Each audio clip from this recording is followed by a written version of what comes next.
I'm Tom Osman, and this is Whatever Comes Next, the podcast where I explore the world of underground and independent music making. And on today's episode, I am talking with Stephen Instasi of post-punk three-piece Black Beach, who this Friday are going to be releasing their latest album, Mail Thief, on Best Brother Records. And in support of the release of the record, the band is going to be playing in their local Boston on the 21st of March. And there's going to be a short tour following at the start of April. You can get all the dates from their Instagram, which is black.beach, not to be confused with another Black Beach who play completely different music. This is not that Black Beach. This is the other Black Beach, or that's the other Black Beach. And anyway, sorry, I'm just back from Thailand. I'm jet lagged. I've just been training Thai boxing. I think I'm partly hallucinating. But anyway, here we are. So although Black Beach formed, I think, in around about 2012, Stephen and bassist Ben Semeta have actually been making music together. I think Stephen said since they were about 12 years old. So there was plenty of opportunity to get stories from years of playing in bands, doing shows, doing tours. All fascinating stuff from my point of view. And I hope that you will agree. Anyway, you can follow me at Tom Osman Sounds. You can go to my website, tomosmansounds.com, for my music and my writings about my music. And that is about it. So Stephen Instasi of Black Beach, take it away.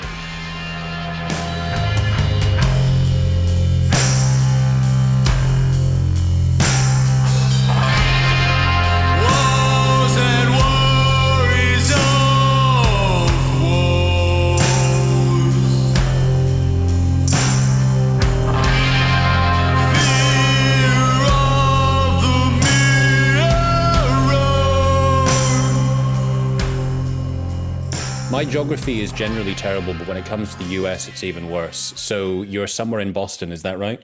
I am, yes. I'm in Boston. And I guess, like, as far as US accents go, at least like the stereotype of the Boston accent is pretty recognizable. So maybe if I hear you speak more, I'll recognize it. But are you born and bred in Boston? South of Boston, yes. I don't really have much of the accent. To be honest, my parents do. Yeah. Um, I'd say really with the kind of like stereotypical accent for the most part is like south and north of Boston. Okay. Like people that kind of got pushed out of the city, Yeah.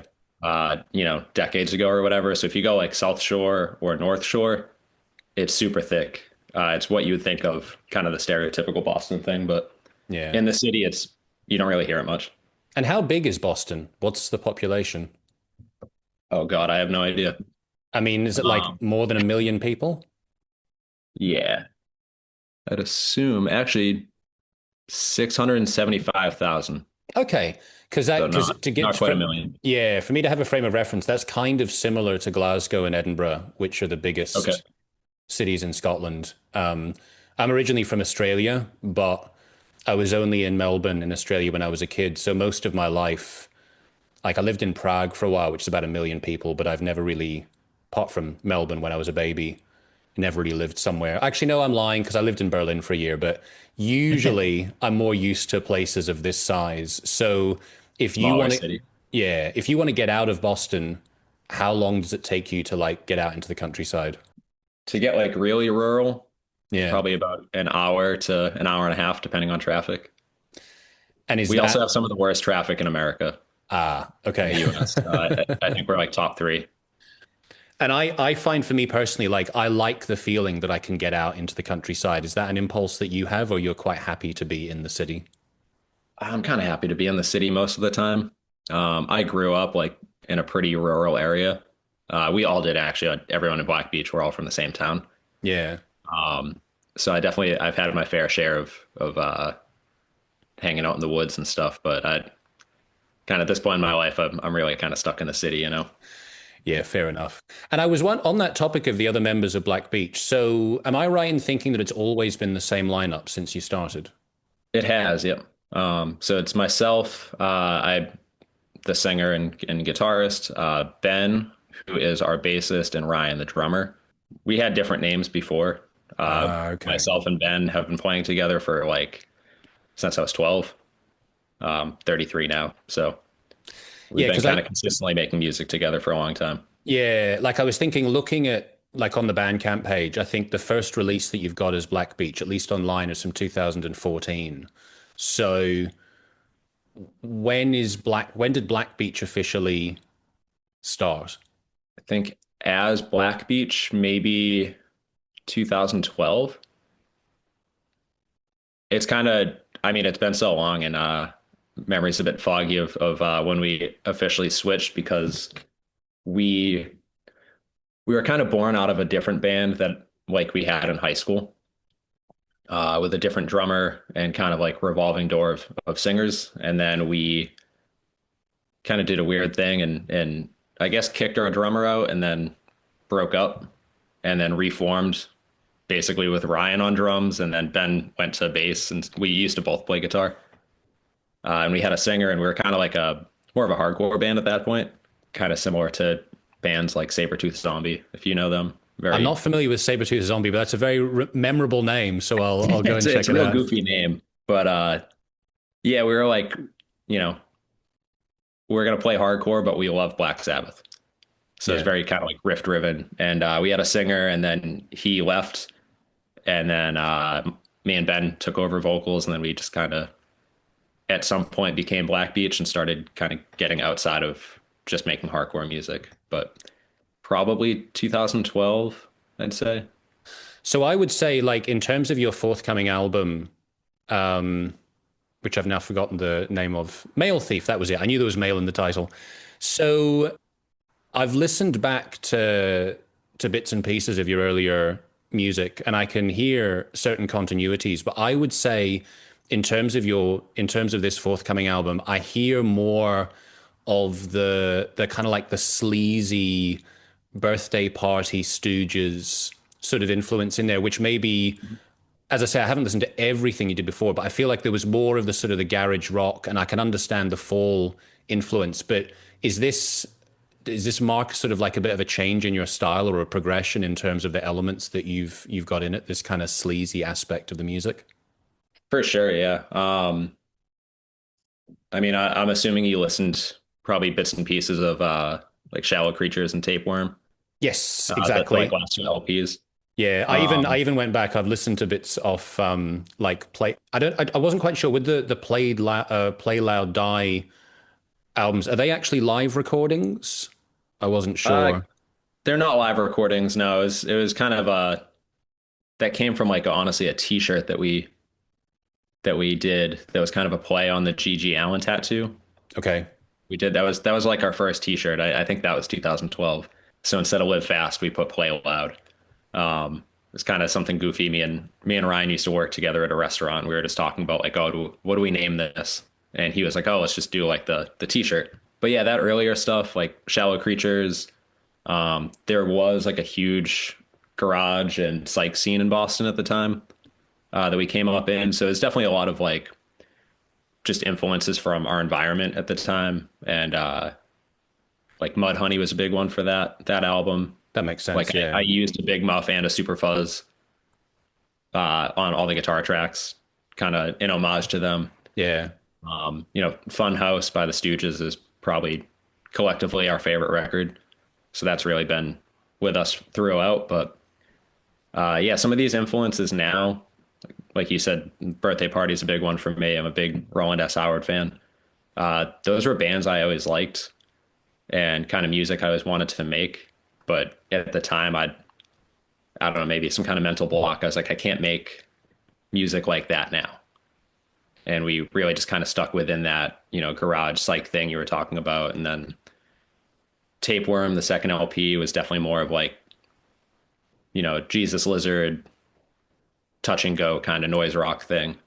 And then with this record, it was I started writing a lot of it during COVID, like during lockdown. So we didn't really see each other for maybe 3 months or so, and then I just came with this. Almost none of these songs are from then, but writing for the record started then. We scrapped a lot, Yeah. and I don't know. At that point, I was just like, I'm gonna kind of make whatever music I want to make.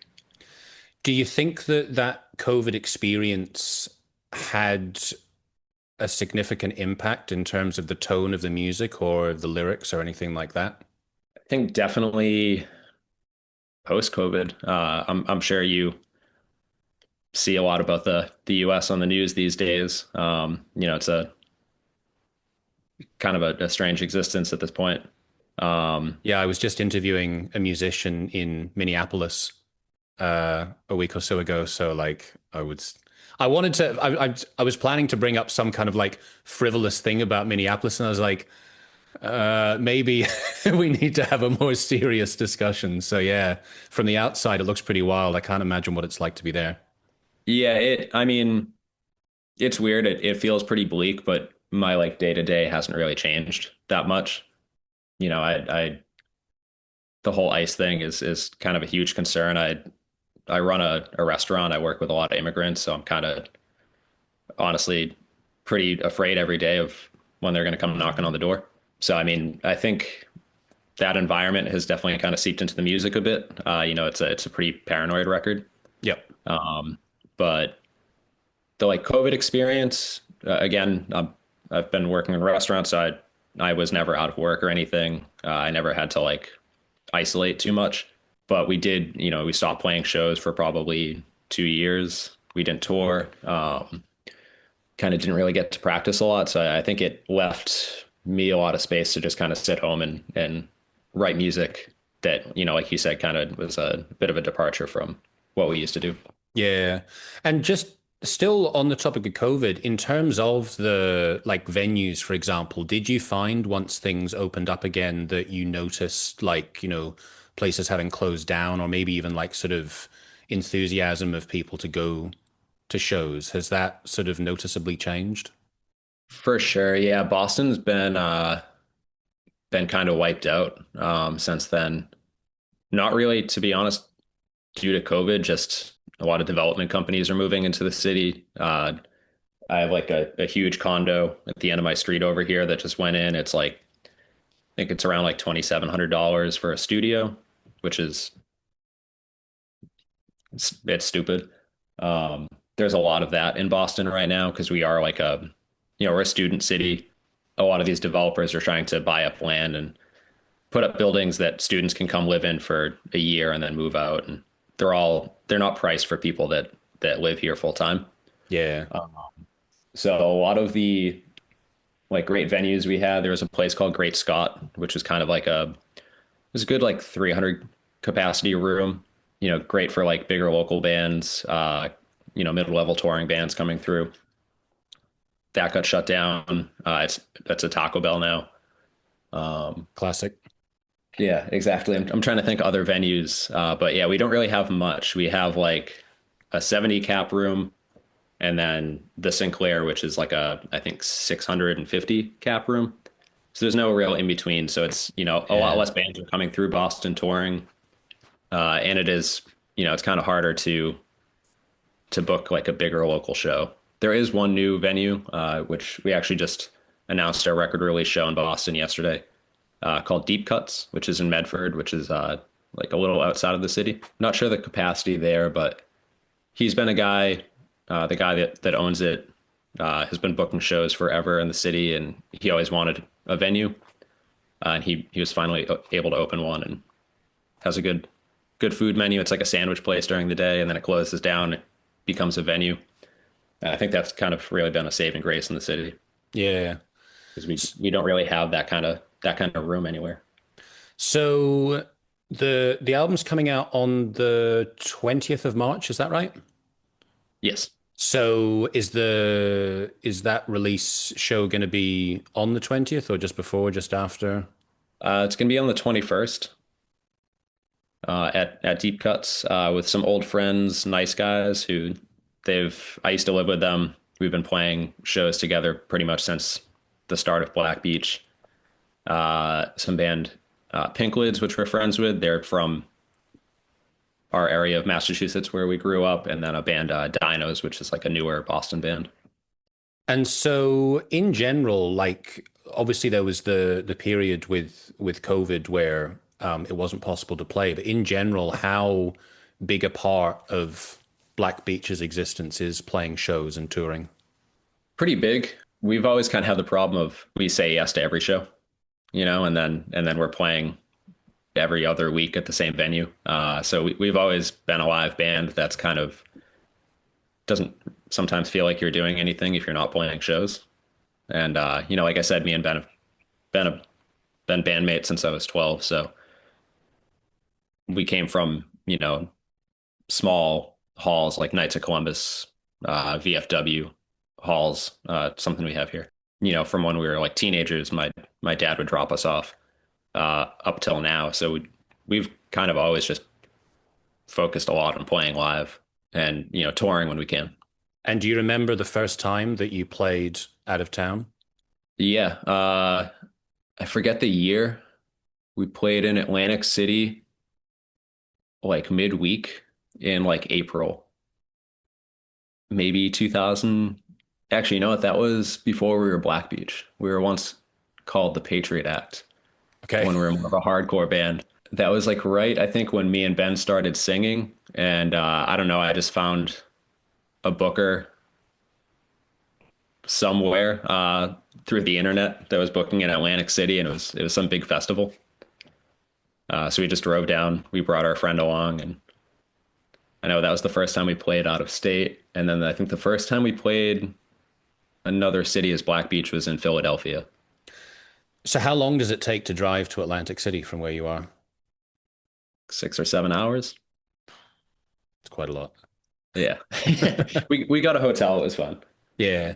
So like from that point of view of saying yes to everything, like how far have you found yourself going? Like, for example, when I think about like sort of trailblazers as far as hardcore or underground alternative rock music go Mhm. for the touring side of things, like there's the classic Black Flag stories of basically them just driving to wherever in the country, and once Chuck Dukowski was no longer playing in the band, he was booking him shows where they'd just be going from one edge to the other, and it's just like you're just going to drive as far as you're going to Yeah. drive. So like what have sort of been some of the longest trips that you've had to incorporate into your travel plans? Oh man. I mean, when we were younger, I don't think we planned very well with tours. So we've done some pretty gnarly ones, like 8 to 12 hour drives between cities, 14-hour drives. We did our first like kind of longer tour was with some friends that used to be a band in Boston called Midriffs. TJ from the band Gift on Capture Tracks was in that band. We did I think it was like a 2 week tour with them, East Coast, South, uh, not really any Midwest dates, but we covered a lot of ground, and we had a lot of days where we had to just pack up after the show and start driving to the next city because it was like 14 hours. Um, Man. I remember the first day that we left, we were playing in Chapel Hill, North Carolina, which is, I believe, a 14-hour drive. So it was like the first day was just completely in the van, and we got to their house at night and slept, and then played the show the next day. These days, I think we've kind of figured out planning a bit more, where it's like 2 to 5 hours is the most. That's pretty doable. Yeah, that sounds certainly more But reasonable. those 14-hour drives are you kind of go crazy. Yeah, that's pretty savage. So, like, for a band that's on the West Coast or a band that's on the East Coast, is it, like for an independent band, do you think it's viable to have a tour where you're basically going to take a van from one side of the country to another, or does it make more sense to go you fly to the other side and you just do some dates going north to south, south to north? I think if you can do it, get in the van and drive. You know, we've done tours. We used to rent vans, which was kind of like, you know, you're already in the negative when you start. You never come back from that. Uh, but like once I had a van that was good enough that you could drive it for a week straight. That was the first time that we came back with more money than we left with as a band. So, if you have your van, it's good. Just get in the van, start driving. Plane tickets are going to rack up. renting a vehicle once you get there. Those things are all pretty high cost, so if you can do it, drive. And now that you've had that experience of coming back from a tour in the black, like, would you go into doing a tour now from the perspective of quite carefully going, right, this is how we're going to make money out of it? Or do you go into a tour going like, we can't necessarily expect to make money out of this? Oh yeah, we've never expected to make money. This isn't a very profitable music or approach to making music, I guess. When you do come back positive, it's you're like, oh, cool. But we've Yeah. always been a self-sustaining band. Everything we pay for is coming from shows and record sales and things for the Okay. most part. So We've spent a little of our own money yeah. over the years, Okay, but so nothing. like yeah, so like the tour can be paid for by activities of the band, even if not necessarily during that particular tour. Exactly. Yeah. Yeah. We play if we ever like open for bigger bands where the payout's better. Playing colleges can be a pretty profitable thing. They have pretty high budgets per show. So whenever we have the opportunity to do something like that, we just put that away and save it for the next thing. Yeah. I mean, we're definitely so we haven't announced it yet, but we're going to be touring in April on this record. The last thing I'm thinking about is money, really. It's just we want to get out and play places that we haven't played in a long time. Yeah. So I can imagine that part of the impetus for playing is the love of playing. Is there also an aspect that it's about exposure? Like, I don't know whether the dynamics are the same as it was before, people could just access music online. Like, I get, people, it's like you can go into Bandcamp or you go wherever else. You're not necessarily just going to randomly find music, but you might. So I wonder, like, from that point of view of getting people aware of your music, does the live component make a big difference to that, do you think? Do you find that after playing shows, it's like you get more people listening to stuff online or streaming or buying stuff on Bandcamp than they were before? Yeah, for sure. Our last like really kind of long tour was for Tapeworm that came out in 2019. We did East Coast and then we flew out to the West Coast and went pretty much the whole thing. And after that, we were getting like out of state show offers. We weren't having to like, book a New York show. People were hitting us up for it.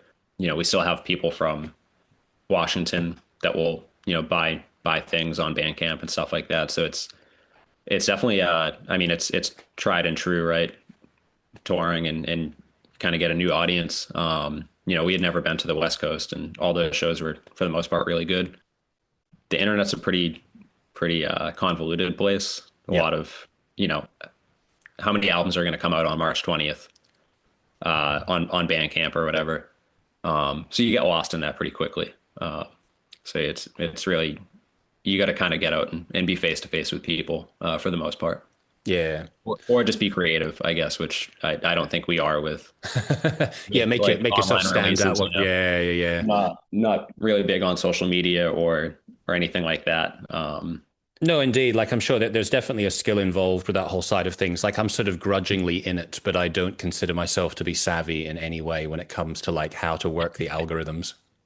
Yeah, yeah. It's I think we all find joy in making music together, and kind of all of the marketing stuff is not really our bread and butter. Yeah. So partly on the sort of like thinking about physical music, this is the first time that you've put music out on a label, is that right? With Best Brothers Yep. Records? But it's Yeah. not the first time that you've actually had physical releases, right? You've put out vinyl before as Black Beach. Yeah, I'm just a big record nerd. So I've kind of always wanted to make physical releases no matter what it is. So yeah, we have everything's come out physically. But we've always just self-released. So from a practical point of view, from your experience, if when you go like, right, we want to release a record and fund it ourselves, what are the sort of like options available? What are the sort of costs that you've encountered? It's honestly it's pretty easy to press a record, which is cool. It can be pretty costly. The Honestly, the biggest obstacle we found is obviously we're making smaller run records. There's some like bigger pressing plants in the US, but they're doing, white album represses for Record Store Day. They're doing, you know, whatever big records, right? Yeah. So your 500 records is kind of not really a priority. So, it's like, okay, they'll be done in 4 months. So I think the biggest challenge we found really is planning on when your record's actually going to be ready to come out. Yeah. And then, booking a tour and whatever around that. But the actual like act of making a record, they've made it pretty damn easy with you just kind of fill out a form and send them the music and the cover and you're good. But I mean, high cost, but you can kind of recoup that pretty easily if you're touring and playing shows and whatnot. Yeah. And in terms of pressing, so like is 500 copies kind of like a minimum that would be reasonable to go for a release at a time? I think, I mean, it depends on where you're getting pressed. Some people do 250. We've done a lot of 250 presses, but I'm not making over 1,000 or anything. Yeah. We usually try and go for whatever is low and whatever is cost effective. Yeah. Because So sometimes too, if you're pressing 200 records, you have to sell them for $30, which like I don't think we've ever sold anything for over $20. yeah, it's not quite in the spirit of Fugazi. No, no, exactly. Yeah, I'm not, unless it's like a gatefold and it's 180 gram or something. Yeah. I'm not going to charge $30 for anything. And so now that you've got Male Thief coming out through the label, what difference does that make from the physical music side of things? Like, is the label handling all of that? Yeah, he's gonna be handling all the pre-orders. Like all online sales are it's on our Bandcamp, but directed through him. So he gets all the orders, which is again one of the things that I just don't enjoy doing, like being at the post office all the time, Yep. sending out records and packing things up. So there's that kind of just the mundane aspect of it that he's taking over. And he was also able to like, work with the pressing plant and kind of do all the communication for that as well for us. So it's Brian at Best Brother. He's also been kind of a long time Boston scene guy. So yeah, he's been a huge help. And how did you end up collaborating with him on the latest record? Had you already sort of been connected before that? Like you said, he's part of the scene, so I guess you already knew him. Yeah, we've known him for probably like a decade, just through he used to book shows. I know he actually does shows in his record shop now as well. But yeah, he was like a booker. I forget what show, kind of like a bigger show that we played that he booked that we were on. But yeah, I mean, with this record, like I said, the like shipping records, stuff like that, I hate doing it. And I was like, I want to work with the label this time and just kind of let them handle it because they're going to be better at it than us.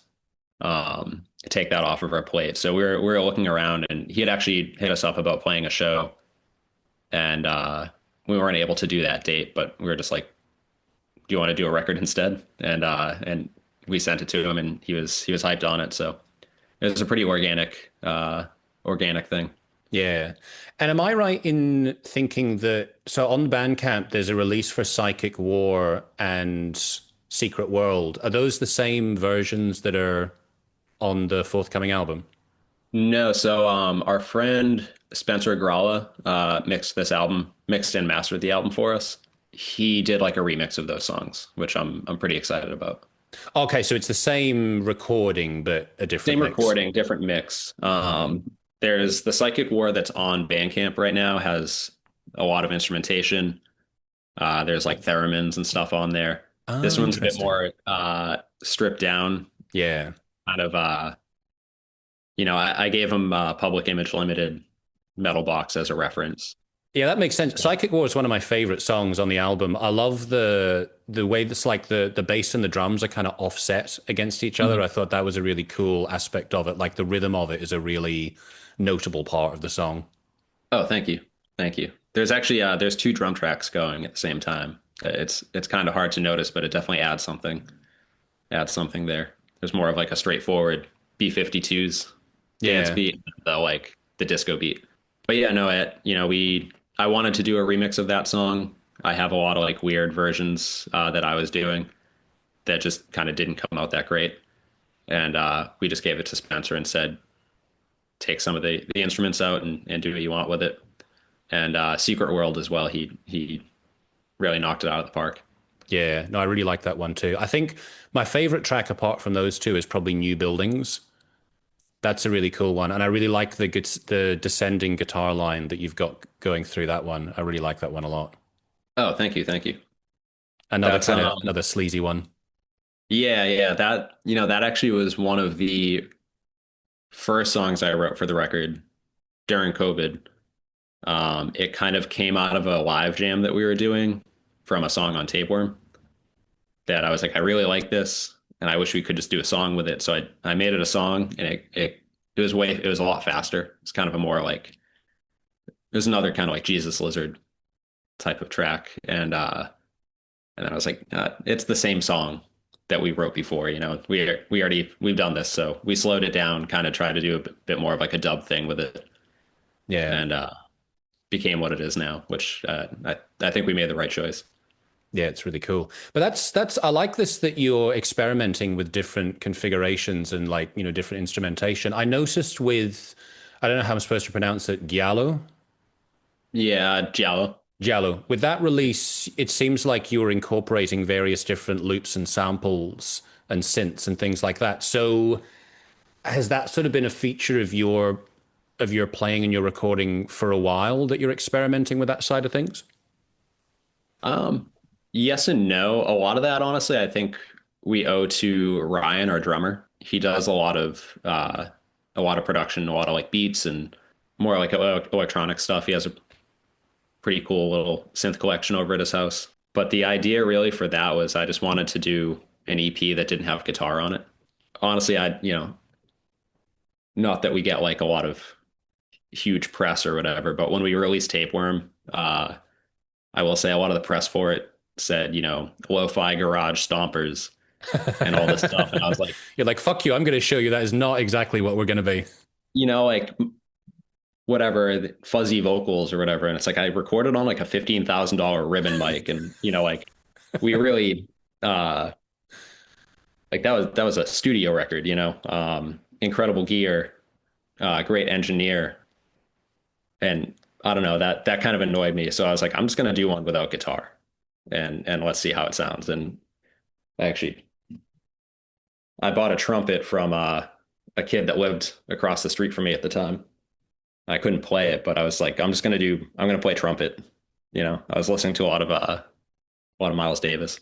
Ah, okay. I wasn't sure. I was wondering, is the trumpet going to be an indicator of like, noise rock bands like Cows, but it was the more traditional jazz origins.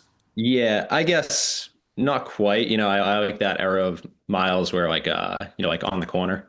Yeah. That kind of like what what basically like spawned into New York no wave. That's like the Miles I really like. So that's kind of my approach on it. So still within the noise rock realm, I'd say. Yeah. And so have you continued to play some trumpet? Like when you're playing live, will you ever mix up the instrumentation on stage? Oh, for sure. Yeah. Anything that we do on Giallo, I still play trumpet live. Um, there's a little on the original mix of Psychic War as well towards the end. Nothing really on Male Thief. I did want to incorporate it just because I like playing different instruments, but there's some stuff on some tracks that didn't make it to the album that we'll probably release later. But the on Male Thief that is coming out, there's no trumpet, Okay. but it's definitely I've still kept up with it. I haven't Yeah. gotten much better, but Okay. I've kept up with it. That's all right. As if the spirit is punk rock, then the playing ability doesn't need to get particularly good. Yeah, I used to have a saxophone too as well, and I was trying to play like Albert Eiler, but um, I left it somewhere when I was moving, and I haven't gotten one back yet. Yeah. Okay. Perhaps just a particular chapter in your life. Yeah, no, I'd like to buy one again. it's pretty fun, but that's maybe next record. Yeah, I interviewed shit, now I've forgotten his name. One of the guys from Mudhoney a while ago. Who's the main guy in Mudhoney? Mark Arm. Mark Arm, that was it. I interviewed Mark Arm, and I think he was saying that Albert Ayler was one of their big influences, but I, I could be I can making that see up. that, yeah. Bit of the noisier side. Yeah. Yeah, yeah. Because I remember when I interviewed him, I was wearing an Einstürzende Neubauten t-shirt, Nice. and that generated some conversation because apparently they were a big influence on them. Like I think I saw in the influences list on the press release, like the Fall birthday party mentioned, Cramps. I can hear Stooges as well. Velvet Underground makes sense. Kind of interested about the Can reference point. So like, Yeah. do you feel like that influence is sort of visible within your music? I don't think anyone's going to listen to it and say this sounds like Can. Yeah. But I mean, between the Fall and Can, I'm huge on just like repetition in music, which some of these tracks you can hear it's the same bass line from start to finish. Yeah. I tried to on a few of the songs at least incorporate just one repetitive driving part that is constant throughout the song, and then we build off of that. And that's definitely something I took from Can. With that kind of style, does that then translate to you sometimes stretching tracks out when you're playing live to much longer versions? Sometimes, yeah. I don't think we've gotten there with these songs Yeah. um, just yet. I'm sure when we tour on it, we will. Yeah. Uh, but like I was saying with New Buildings, that came from something that we did with a song on Tapeworm called Southern State. That at the end we just stretched it into this kind of long jam. And there's a song at the end of Shallow Creatures. It's called The Youth Is Out There. That what we recorded is kind of the jam that we were doing live, and then as we kept playing it, that was always our like set ender. We would just keep it going for like 5 to 10 minutes, Yeah. but just the ending, extending it. So I mean, just I think as musicians, right? We find that fun. So that's something we will. I'm sure we'll find a part on one of these new songs that we stretch out for a few minutes. Yeah, it'll kind of lend itself to that when you're on stage. Yeah. So we briefly alluded to social media and both not being massive fans of it, but in general, when it comes to people keeping track of what's going on with the band in terms of releases with live shows, et cetera, Mhm. what is sort of the place that you make updates? I'd say everything's through Instagram. I don't have a Facebook anymore, so I don't have access to our Facebook. Just Ben does, but I usually try and just cross post everything. So Yeah. those, I guess Meta, right? Go to Yeah. Meta, but uh, yeah, Instagram I think is just the main place to look. I've toyed So with the idea of making like a website or a Tumblr or something, but again, like I already don't like keeping up with the Instagram. I don't think I'll be able to really curate that. yeah, yeah, I have my own website for my music, and I actually have a little thing on my calendar, like a weekly reminder, like update the website, and then very often I'm just like, oh, we'll just skip that till next week. Yeah. But I mean, it's more kind of like a landing page at least. So it's like if I point people towards it, they can get directed everywhere else. But it's like from that point of view of people just discovering your stuff, it's like having your own Mhm. website it's not something people can really stumble across.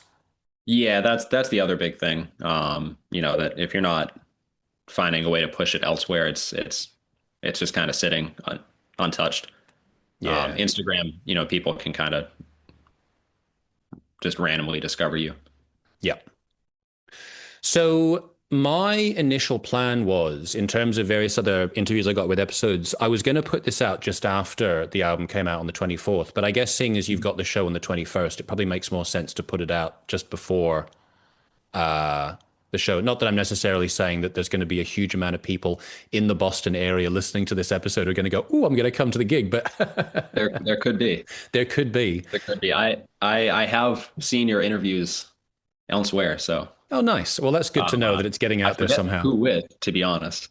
There have Did been you quite a interview few. Nick from Daughters No, before? I Maybe have that not. wasn't it. Yeah, I don't know. but I think I'm up to like episode 120. So Okay. there are various different people it could have been. So, Yeah. but let's say if I'm going to be putting it out in around about the middle of March. So you mentioned before that the April shows weren't announced yet, but I guess that'll be announced by then. Yeah. That should be announced by I believe this month, end of the month. Fine. February, maybe the 24th is And with our next single. yeah. Oh, right. Okay. Okay. So February the 24th, you're going to have another single out. What's going to be the single? We're gonna do the Secret World remix, which I'm honestly kind of going back and forth with right now because we've already released the song. But Uh, it's only an 8 song album. I didn't want to reveal everything yeah. before, and then now you've heard 4 songs rather than you've heard 3 songs. Yeah. No, that makes sense. So are there going to be any other gigs coming up before then, before the album release? No, that's the next one.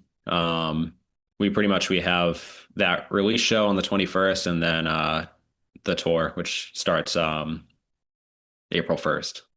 Cool. Well, Steve, thanks a lot for your time. I really enjoy the Thank you, music. Tom. And Thank you. yeah, I hope you get a great reception when it comes out. Yeah, me too. Thank you for having me. My pleasure. Until next time, all the best. Take care.